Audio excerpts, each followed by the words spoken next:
अस्सलामुअलैकुम। आज मैं आपको बुक D2 जिसका चैप्टर 7 है उसकी एक्सरसाइज 7A का क्वेश्चन 15 कराऊंगी। क्वेश्चन 1 to 14 इससे पहली वीडियोस में मैं करा चुकी हूँ। ये आपको एक्सरसाइज 7A की प्लेलिस्ट में मिलेंगे। क्वेश्चन 15 रीड करते हैं। An ice making machine needs to be switched on for 10 minutes before the production of ice begins. The mass in tons of ice produced is directly proportional to the number of hours of production. Given that 20 tons of ice are produced when the machine runs for half an hour, find the mass of ice manufactured when the machine runs for 1.75 hours.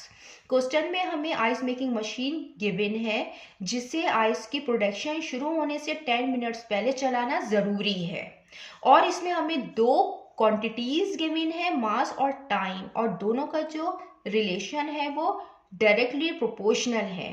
Means कि अगर ज़्यादा time के लिए machine चलेगी तो ज़्यादा ice produce होंगे, ज़्यादा मास होगा आइस का, और अगर कम टाइम के लिए मशीन चलेगी तो कम आइस प्रोड्यूस होंगे, कम मास होगा। तो दोनों का मास और टाइम का जो यहाँ पे रिलेशन गिवन है वो डायरेक्टली प्रोपोर्शनल है। Given that 20 tons ice are produce, और हमें यहाँ पे 20 टन्स का मास गिवन है जब मशीन रन की गई हाफ आवर्स के लिए। हमें यहाँ पे मास फाइंड करना है आइस का जब मशीन रन की जा रही है 1.75 आवर्स के लिए। क्वेश्चन में हमें दो क्वांटिटीज गिवन है, मास और टाइम, और दोनों डायरेक्टली प्रोपोर्शनल है। जब हम ये प्रोपोर्शन का साइन खत्म करते हैं तो इक्वल का साइन आता है, और इक्वल के साथ कांस्टेंट के आता है। ये इक्वेशन है, हम इसको नाम दे देंगे इक्वेशन 1 का। अब हम k की वैल्यू फाइंड करेंगे, और k की वैल्यू फाइंड करने के लिए हम मास और टाइम की वैल्यू इसमें पुट करेंगे। क्वेश्चन में हमें मास गिवन है 20, t हमें गिवन है हाफ आवर।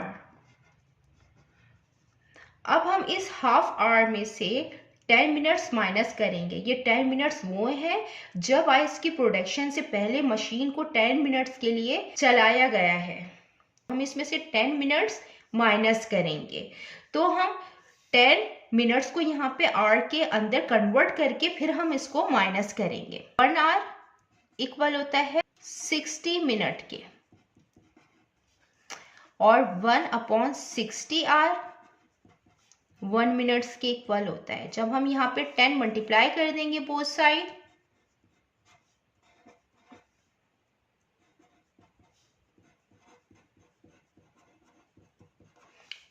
टेन 1 टाइम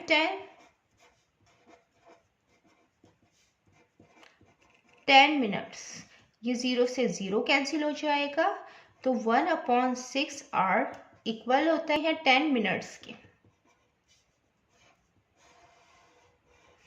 तो हम इस 10 मिनट्स की जगह माइनस करेंगे 1/6 आवर।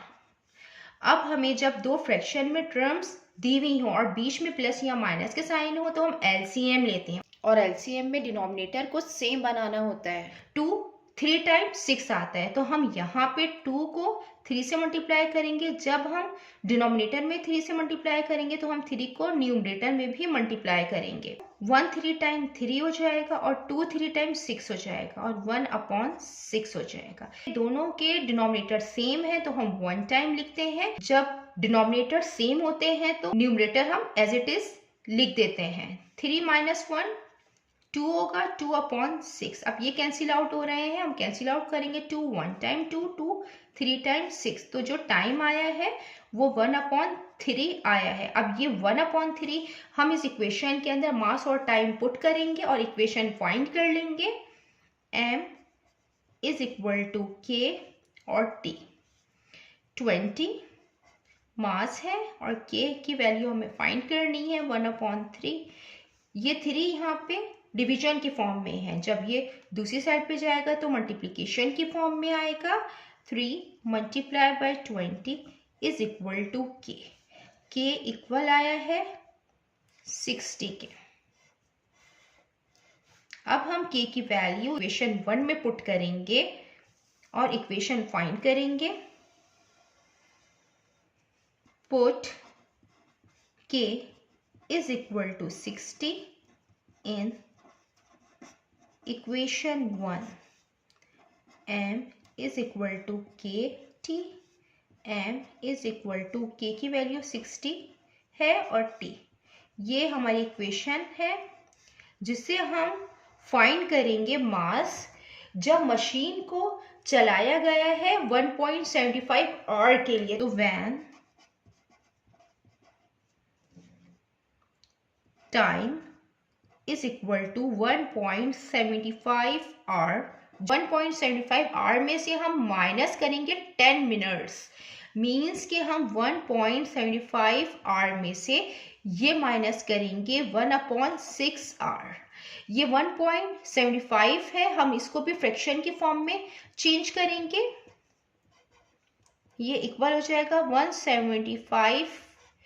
पॉइंट की जगह हम 1 लगाते हैं और पॉइंट के बाद जितने डिजिट होते हैं हम उतने 0 लगाते हैं। यहाँ पे पॉइंट के बाद नंबर 2 है तो हम 2 0 लगाएंगे। अब ये आपस में कैंसिल आउट हो रहे हैं। ये 25 4 टाइम 100 होता है और 25 7 टाइम 175 होता है। आप इसको 5 से भी कैंसिल आउट कर सकते हैं। 5 2 टाइम 10, 0 का 0, 5 3 टाइम 15, 17 माइनस 15 2 25, 5 5 टाइम 25, 35/20। अब ये मजीद कैंसिल आउट हो रहे हैं 5 से। 5 4 टाइम 20, 5 7 टाइम्स 35, तो 1.75 आर इक्वल होगा 7/4 आर के। ये यहाँ पे लिखेंगे 1.75 आर की जगह 7/4 आर, 7/4 आर माइनस 1/6 आर। अब ये भी दो फ्रैक्शन में टर्म्स हैं और बीच में माइनस के साइन है, तो हम इसका एलसीएम लेंगे। दोनों का कॉमन फैक्टर 12 है, इसलिए डिनोमिनेटर में 12 आएगा। एलसीएम लेने के लिए नीचे के टर्म को सेम बनाना होता है, तो हम 12 किस तरीके से बनाएंगे दोनों को, 4 3 टाइम 12, डिनोमिनेटर में जिस नंबर को मल्टीप्लाई करते हैं उसी नंबर को हम न्यूमरेटर में भी मल्टीप्लाई करते हैं। 6 2 टाइम 12 होता है, तो हम 2 को 1 से भी मल्टीप्लाई करेंगे। 4 3 टाइम 12 हो जाएगा, 7 3 टाइम 21 माइनस 6 2 टाइम 12 हो जाएगा और 1 2 टाइम 2 हो जाएगा। अब ये डिनोमिनेटर सेम हो गए हैं। जब डिनोमिनेटर सेम होते हैं हम इनको 1 टाइम लिखते हैं और न्यूमरेटर एज इट इज लिख देते हैं 21 माइनस 2, 21 माइनस 2 19/12, ये टाइम आएगा। ये टाइम हम इक्वेशन के अंदर पुट करेंगे और मास की वैल्यू फाइंड कर लेंगे। m is equal to 60 t, m is equal to 60 और t की जगह हम 19/12 रखेंगे। 12 1 time 12, 12 5 time 60, m is equal to 5 into 19। जब हम 5 को 19 से मल्टीप्लाई करेंगे तो 95 आएगा। मास 95 टन्स आया है। जितना मैंने एक्सप्लेन किया है, अगर इसमें कोई भी क्वेरी है तो आप कमेंट्स में पूछ सकते हैं। अल्लाह हाफिज।